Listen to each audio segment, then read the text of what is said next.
Good morning fifth class, this is your GK book. और आज हम लोग जीके में एक न्यू चैप्टर स्टार्ट करने वाले हैं। आपके उस चैप्टर का नाम है सोलर सिस्टम, जो कि आपके जीके के बुक में नहीं है। सबसे पहले हम लोग थोड़ा इंडेक्स के ऊपर बात कर लेते हैं, ठीक है, क्योंकि अब आपके जीके का जो सिलेबस है फर्स्ट टर्म का वो कंप्लीट हो चुका है। हम लोगों को फर्स्ट टर्म में चैप्टर 1 से लेके चैप्टर 23 तक करना था, ठीक है, जिसमें से मैंने आपको चैप्टर नंबर 21 एंड 23 एंड 19 ये चैप्टर मैंने आपको नहीं करवाए, ये आपके एग्जाम में नहीं आएगा। बाकी मैंने आपको सारे चैप्टर इसमें करवा दिए हैं।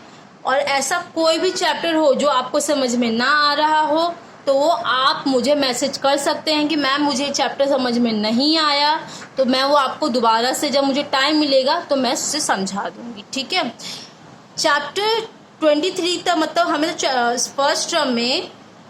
फर्स्ट टर्म में हमें चैप्टर कितने तक करना था, 23 तक, जिसमें से हमने 3 चैप्टर्स स्किप कर दिए, छोड़ दिए हैं, ठीक है। अगर होगा तो मैं इसको सेकंड टर्म में आपको करवा दूंगी, क्योंकि मुझे लग रहा है कि ये सेकंड टर्म के लिए ठीक है।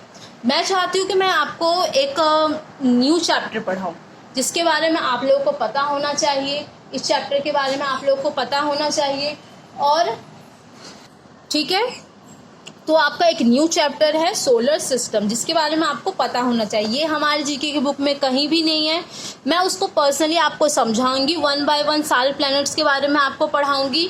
और मैं उसे रिलेटेड आपको क्या दूंगी, वर्कशीट भी दूंगी। तो आप जब वो वर्कशीट करेंगी तो आपको अच्छी तरीके से पता चल जाएगा कि उस चैप्टर में आपको क्या करना है। सोलर सिस्टम पे मैंने आपको हॉलीडे होमवर्क भी दिया था, बट मुझे बहुत ही कम बच्चों ने हॉलीडे होमवर्क दिया है। और जैसा मैंने आप लोगों को सोलर सिस्टम बनाने के लिए कहा था वैसा बहुत कम बच्चों ने बनाया है, बट कोई बात नहीं। अब मैं आपको अच्छे तरीके से और समझा देती हूँ तो आप और अच्छे तरीके से समझ जाएंगे। और ये वाला चैप्टर आपके एग्ज़ाम में भी आएगा, ये नहीं कि ये चैप्टर आपका है नहीं तो आपके एग्ज़ाम में नहीं आएगा। इसमें से मैं आपको क्वेश्चन दूंगी, मतलब जो आपका वर्कशीट होगा उसी में से मैं आपको क्वेश्चन दूंगी। तो या तो आप जो आपको वर्कशीट दूंगी आप उसको A4 साइज शीट पे कर लेना, या आप उसको प्रिंट आउट निकाल के भी उसे कर सकते हो। और जब मैं आपसे जीके की बुक मंगवाऊंगी तो वो वर्कशीट उसमें होना चाहिए। अगर वो वर्कशीट उसमें नहीं होगा तो मैं उस आपकी जीके की बुक नहीं लूँगी। अब बाद में आप मुझे ये मत कहना कि मैम ये तो चैप्टर था ही नहीं, मैंने सारे चैप्टर्स आपको करवा दिए हैं, बस मैंने आपको चैप्टर नंबर 19, 21 और 23 नहीं करवाया है, ये मैं आपको एग्जाम में नहीं दूंगी, ठीक है। बट जो मैं एक एक्स्ट्रा चैप्टर आपको करवा रही हूँ सोलर सिस्टम, वो मैं आपको जरूर दूंगी, ठीक है। तो चलिए स्टार्ट करते हैं हम लोग अपना न्यू चैप्टर सोलर सिस्टम, ठीक है। तो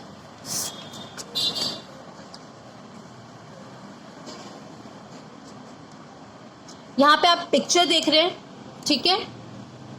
ये पिक्चर किसका है, सोलर सिस्टम का। पर आप बोलेंगे मैम सोलर सिस्टम में तो प्लैनेट है ही नहीं, तो आप लोग ये समझ रहे होंगे कि यहाँ तो प्लैनेट है ही नहीं तो मैम इसको कैसे पढ़ाएगी। तो मैं 1 बाय 1 क्या करूँगी, जिस प्लैनेट के बारे में आपको समझाऊंगी उस प्लैनेट का पिक्चर भी ड्रॉ करूँगी, ठीक है। तो ये आपका सोलर सिस्टम है, ठीक है। सोलर सिस्टम में मेन कौन होता है, आपका सन। एक कहते हैं ना हेड, फैमिली का हेड, उसी तरीके से सोलर सिस्टम का हेड कौन है, आपका सन। ये आप देख रहे हैं इस पिक्चर में सन, ये क्या है, सोलर सिस्टम का हेड है ये। अगर आपका सन सोलर सिस्टम में ना हो तो क्या होगा, ये सोलर सिस्टम अच्छी तरीके से वर्क नहीं करेगा। तो इसलिए सन को यहाँ पे क्या कहा गया है, सोलर सिस्टम का हेड कहा गया। जैसे हमारी फैमिली में हमारे हेड कौन होते हैं, हमारे पापा होते हैं ना, हमारे फादर होते हैं ना, उसी तरीके से हमारे सोलर सिस्टम में हेड कौन है, हमारा सोलर सिस्टम का सन, ठीक है। तो सबसे पहले हम लोग आपको पता है कि हमारे सोलर सिस्टम में कितने प्लैनेट्स है टोटल, हमारे सोलर सिस्टम में टोटल 8 प्लैनेट्स है। कितने प्लैनेट्स हैं, 8 प्लैनेट्स है। तो ये आप हमेशा याद रखिए कि आपके हमारे सोलर सिस्टम में कितने प्लैनेट्स हैं, 8 प्लैनेट्स हैं, ठीक है। और ये 8 जो जितने प्लैनेट्स हैं वो क्या करते हैं, सन के चारों तरफ राउंड लगाते हैं, घूमते रहते हैं, ठीक है। और इसी प्लैनेट में, ये जो 8 प्लैनेट्स हैं आपके, उसी में हमारा एक प्लैनेट कौन सा है, अर्थ, जिसमें हम लोग रहते हैं, ठीक है। तो सबसे पहले हम फर्स्ट प्लैनेट की बात करते हैं। और ये नहीं, मैं जैसे जैसे आपको प्लैनेट के सीक्वेंस बताऊंगी, कौन सा प्लैनेट किसके बाद आता है, उसी तरीके से सोलर सिस्टम में भी है। ये नहीं कि आप पहले मरकरी के बारे में बता दो, अर्थ के बारे में बता, जुपिटर, नहीं। नंबर 1 पे आपका आता है, ये रहा आपका एक प्लैनेट जिसको हम कहते हैं मरकरी। क्या कहते हैं, मरकरी। तो हमारा पहला प्लैनेट कौन सा है, मरकरी। तो सबसे पहले हम मरकरी के बारे में स्टडी करते हैं। मरकरी को हिंदी में हम लोग क्या कहते हैं, बुध। क्या कहते हैं, बुध। कौन सा ग्रह कहते हैं, हिंदी में बुध ग्रह कहते हैं, और इंग्लिश में क्या कहते हैं, मरकरी प्लैनेट। क्या कहते हैं, मरकरी प्लैनेट। तो सबसे पहले हम मरकरी के बारे में स्टडी करते हैं। मरकरी एक ऐसा प्लैनेट है जो सन के सबसे पास है। क्या है, सन के सबसे पास है। और मरकरी ही एक ऐसा प्लैनेट है जो सबसे छोटा प्लैनेट है। अगर आपसे कोई पूछे कि सबसे छोटा प्लैनेट कौन सा है आपके सोलर सिस्टम में, तो आप क्या बोलेंगे, मरकरी। क्या बोलेंगे, मरकरी। और सन के सबसे पास कौन सा प्लैनेट है, तो कौन सा है वो, मरकरी। और आपको मैं एक और बता दूं, अगर ये सन का चक्कर लगाता है, ये सन के चारों तरफ घूमता है, तो सबसे कम टाइम लगता है सन के चारों तरफ घूमने में, ठीक है। सन के चारों तरफ घूमने में मरकरी को सबसे कम टाइम लगता है, क्योंकि मरकरी सन के सबसे करीब है। ये साइज में क्या है, छोटा है, सन के सबसे करीब है। ये 2 बात आपको अच्छी तरीके से याद रखनी है। किसके बारे में, मरकरी के बारे में, ठीक है। नेक्स्ट है आपका सेकंड। यहाँ पे आप फर्स्ट लिख लीजिए। आपको सीक्वेंस वाइज भी मैं एग्जाम में दे सकती हूँ कि फर्स्ट प्लैनेट कौन सा है, सेकंड प्लैनेट कौन सा है, थर्ड प्लैनेट कौन सा है, ठीक है। तो कौन सा है आपका, मरकरी। तो मरकरी के बारे में आप समझ गए, मरकरी सबसे छोटा प्लैनेट है और ये सन के बहुत ही पास है। नेक्स्ट है आपका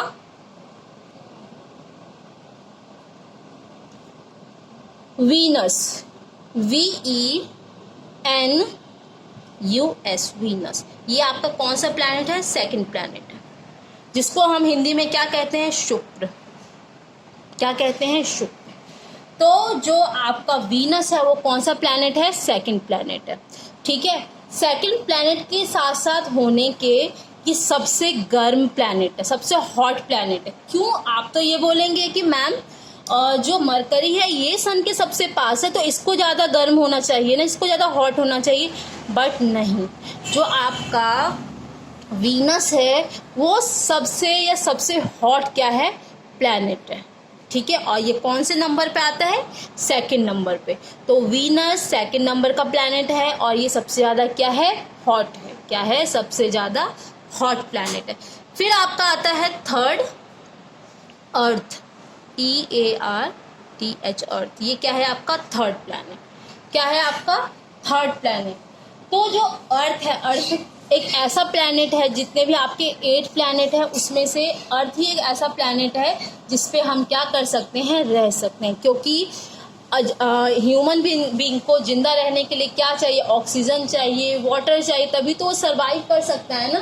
ठीक उसी तरीके से जो आपके 8 प्लैनेट्स हैं उसमें अर्थ ही एक ऐसा प्लैनेट है जिसमें ह्यूमन बींग्स रह सकते हैं, क्योंकि यहाँ पे आपको वाटर भी मिल जाएगा, यहाँ पे आपको अर्थ भी मिल जाएगा, मतलब सरफेस, अगर रहना है आपको सरफेस चाहिए ना, ऑक्सीजन भी आपको यहाँ मिल जाएगा। तो इसलिए, और आपको पता है जो आपका जो अर्थ है उसको ब्लू प्लैनेट भी कहते हैं। क्या कहते हैं, ब्लू प्लैनेट। क्यों, क्योंकि यहाँ पे क्या देखने को मिलता है, वाटर देखने को मिलता है। अगर स्टेथोस्कोप से अगर आप अर्थ को देखते हैं, वैसे तो अर्थ पे रह के अर्थ को तो देखा नहीं जा सकता, हमें किसी और प्लैनेट पे जाना पड़ेगा या हमें दूसरे प्लैनेट पे जाके उसकी इमेज लेनी पड़ेगी अर्थ की। तो ये कैसा दिखाई देता है, ब्लू, बिल्कुल ब्लू कलर का दिखाई देता है, ठीक है। तो अर्थ एक ऐसा प्लैनेट है जहाँ पे जो ह्यूमन बीइंग है या कोई भी लिविंग थिंग्स है वो वहाँ पे सर्वाइव कर सकते हैं, क्योंकि यहाँ पे वाटर है। तो ये थर्ड प्लैनेट हमारा कौन सा है, अर्थ है। अगर आपसे कोई पूछे ऐसा कौन सा प्लैनेट है जिसपे हम सर्वाइव कर सकते हैं, ह्यूमन बीइंग सर्वाइव कर सकते हैं, तो वो कौन सा है आपका, अर्थ, ठीक। अब नेक्स्ट है आपका फोर्थ,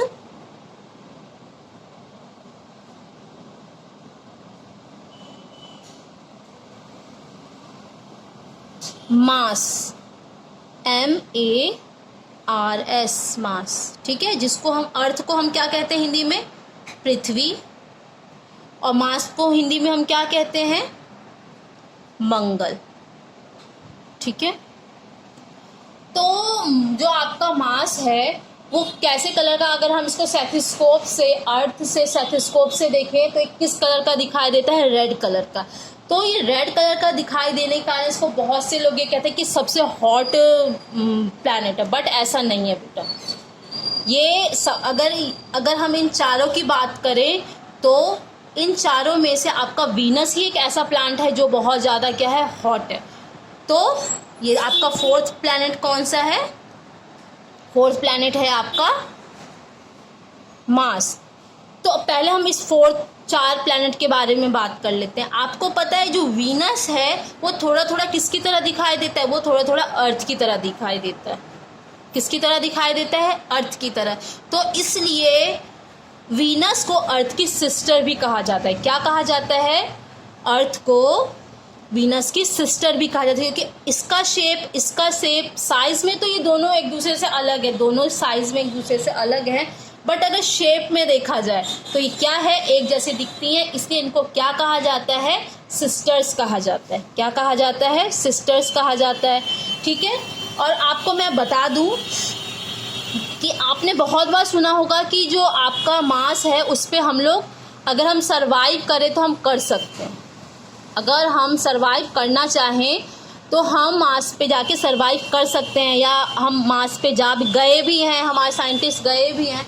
तो बेटा ऐसा क्यों है, क्योंकि हमारे अर्थ पे हमें क्या मिलता है, वाटर मिलता है, सरफेस मिलता है, ऑक्सीजन मिलता है। क्यों मिलता है, क्योंकि जो आपका अर्थ है वो इस पोजीशन में है, इस पोजीशन में स्टेबल है ताकि इसमें वाटर भी आ सके, एयर भी आ सके, सब चीज़ इसमें आपको देखने को मिलता है। जो सिचुएशन में, जिस शेप में, जिस स्टाइल में आपका अर्थ स्टेबल है, उसी स्टाइल में, थोड़े बहुत स्टाइल में आपका मास भी स्टेबल है।